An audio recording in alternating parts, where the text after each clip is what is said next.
What's going on YouTube? This is AlternateIcons, and this is Tweak Recap. And as always, I'm going to be showing you guys 5 of the best data tweaks that are compatible with the latest version of iOS that is capable of running a jailbreak. At this time, it's iOS 8.1.2. And let's get started. So the first tweak I'm going to be showing you guys is called AlternativeIcons. It's available in Cydia for 99 cents, and what it allows you to do is close an application, open up the app switcher, or go back using this new menu. Basically, as you can see, I just accessed it by swiping up on the right side or right bottom corner of my device, and I have these buttons. And of course, this one in the middle that's kind of shaped like a house is the home button. And as you can see, my device just exited out to the home screen. And the other one over here to the right, that's the app switcher. As you can see, it'll open up the app switcher on my device. And the other side would be to go back. So I could select back here and it'll take me back to the previous application that I was in, which was just settings. So there are various things you can configure with this tweak. For example, I'll show you guys here in settings. Let's just scroll down until we see alternate controls, and we'll go in there. And of course, right at the top, we have the ability to enable or disable a tweak. And then we have some more settings down here. For example, show touches is something that I have on, and as you can see, it has that little white glow when I tap an icon. You could have that disabled if you want, and then as you can see, that won't be there.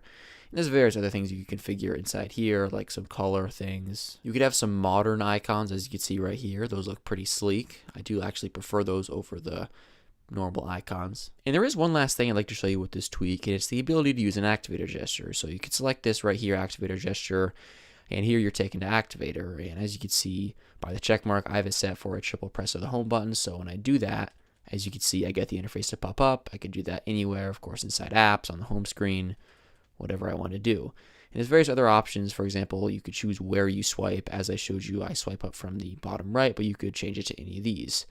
And that's pretty much all for this tweak. There are other settings, but I'm not going to show you all of them. But again, that's the primary function of it. Once again, it's called AlternateControls. It's available in Cydia for 99 cents.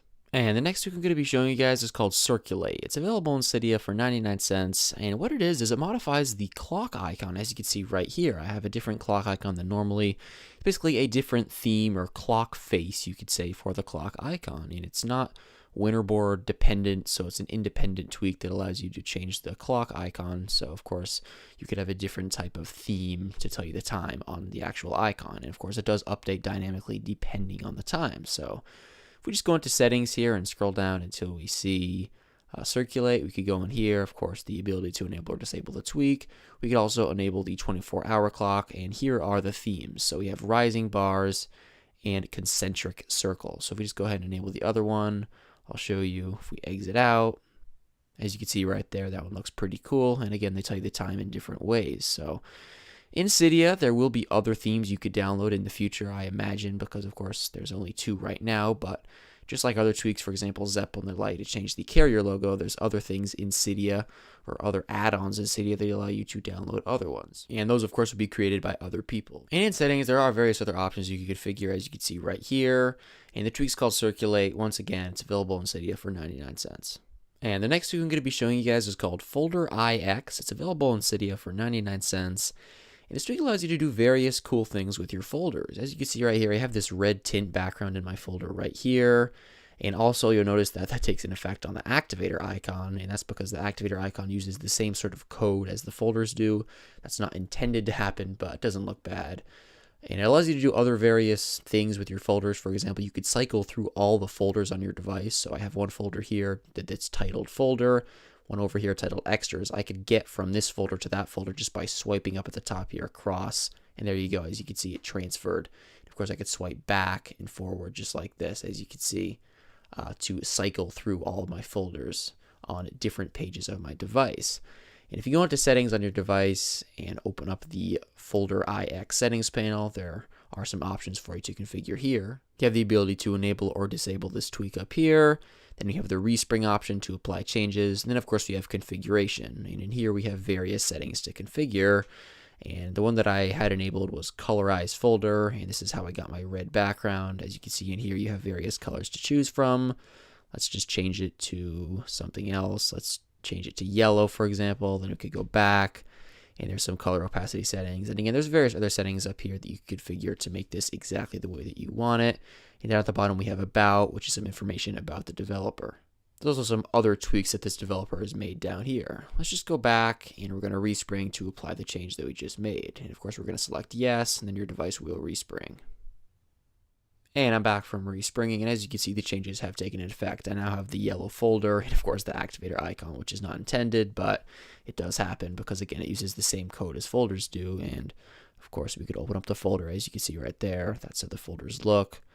And once again, this tweak's called Folderix. It allows you to do various things with your folders. For example, cycle through them and change the color of them. It's available in Cydia for, once again, 99 cents. And the next tweak I'm going to be showing you guys is called Whitelist Switcher. It's available in Cydia for 99 cents. And this tweak allows you to control which applications will show up in your app switcher. So as you can see right here, I have Settings, Cydia, Activator, and the App Store open. However, let's say I were to open up another application, let's say Notes, and I'll just close it and now open up the app switcher. And as you can see, it's not there. By normal standards in iOS, it would be there, but as you can see, it's not here now. And the reason for that is I configured it so the only applications that are going to ever stick in my app switcher after I open the app are these four. So Settings, Cydia, Activator, and the App Store. No other application will actually stay in the app switcher. So again, even though I had Notes open, it's not going to show up in the app switcher. Same thing with any other app, for example, Weather, as you can see right here. Let's say I were to scroll down in the page and I exited the app. I'm going to show you that it doesn't actually close the app, it just hides it. So as you can see right here, it hides it from the app switcher. It's nowhere to be found in here. However, if I open the app again, as you can see, it's still where I left off. So it's not like it completely killed the app, it just hides it from actually showing up in the app switcher. Now, of course, there's a downside to this because you can't actually kill the app fully because, of course, it doesn't show up. But again, it can clean up the way that your app switcher looks. And before I dive into settings, I just want to show you guys if I'm inside an application here that isn't one of the apps that I've included in my app switcher and I double press the home button from this app, things get a little weird, as you can see. Because the application isn't actually in the app switcher, what it does is it opens up the app switcher with all your other apps, as you can see, displaying, including the home screen. However, the app isn't actually in here, so I can still interact with it in the background, as you can see, and I can also interact with my actual app switcher. So it gets a little weird.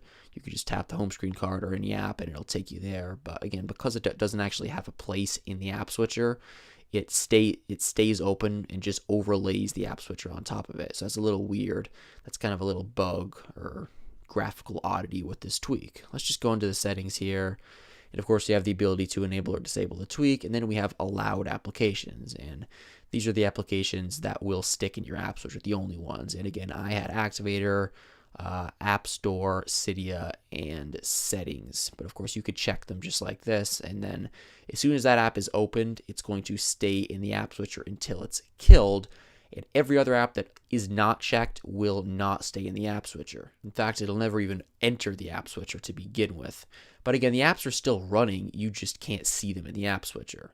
And once again, the tweak's called Whitelist Switcher. It's available in Cydia for 99 cents. And the fifth and final tweak I'm going to be showing you guys is called FlickScroll. It's available in Cydia for $1.49. And what this tweak does is it modifies the way that your device scrolls up and down scrollable areas. So like pages, for example, the Settings app, as you can see right here, I have these new gestures. When I just flick like this, as you can see, it doesn't take me all the way down or just kind of continuously move slowly. As you can see, it just kind of moves me up or down with these little bits, bit by bit. So normally in iOS, when you're scrolling, it's like this. So you scroll down, as you can see, one single flick will bring you almost to the bottom of the page, if not to the bottom of the page. And there's no real regulating of how far each scroll will be. If you want it to just go a little bit up or a little bit down, you have to do these little, hold or swipe and hold gestures, kind of just like this. But with this tweak, as you can see, I could just flick fully up and down. That would normally take me, all the way up or all the way down. And it just brings me up gradually. So this is great for people who are on Twitter frequently, like myself. So you don't have to keep, making these little gestures like this to go down just like that. You could just do full flick gestures and it'll take you down just a little bit so you don't miss any content. It's a little bit hard to explain, and for that reason, I will include an article down below in the description that actually explains this concept.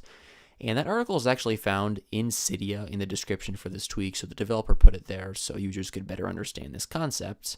And basically, there is a little bit of a glitch that I've discovered, and it's when you're at the top or bottom of a page and you just keep going. As you can see right here, it'll go into this weird blank mode, and if you keep scrolling, as you can see, it kind of flashes strange, and your device may get stuck in this strange state. However, if it does, all you have to do is just kill the application that you're in. So just double press the home button, swipe up on the app, and then open it again, and all your problems will be resolved. So that's just a little bit of a weirdity with this tweak. Again, when you're at the bottom or the top, you could kind of get into these weird modes just like this. And you may even have to kill the app like I showed you earlier. As you saw, that one fixed itself right there. And in the settings for FlickScroll, there is an option, so it requires you to use 2 fingers in order to have the quick scrolling or whatever you want to call it. So with that enabled, as you can see, 1 finger will just be as it normally is. However, if you use 2, it's going to activate what I showed you earlier, how it has these quick up and down scrolls kind of regulated. So it just goes down a certain amount. But again, with 1 finger, it'll be completely normal. Another bug that I've discovered with this tweak is for some reason in the multitasking, it actually separates the icons down here from their cards, as you can see. So it could be not accurate. So they're separate scrolling views, as you can see. So that's just a bug that I've discovered with this tweak. And yet another issue I've discovered with this tweak is on your lock screen, if you do have a passcode set, when you slide to unlock, as you can see, it gets a little strange. You have to actually swipe quickly just like this. And then as you can see, it will work, but it is a little bit inconsistent. As you can see, you have to do just a quick gesture just like that. You can't take your time and scroll because as you can see, it doesn't let you. That's just a little, again, other strange aspect of this tweak. So basically with some work, this tweak could be very, very nice and very stable, but as of right now, it has a few problems. But again, the concept is very good, and for the most part, it's a good tweak, but again, there's just a few issues. And just to let you guys know, as always, I will include the names for all these tweaks down below in the description, as well as the developers' names and the developers' Twitter info if applicable. And that's all for this video. Thanks for watching, and I'll see you guys later.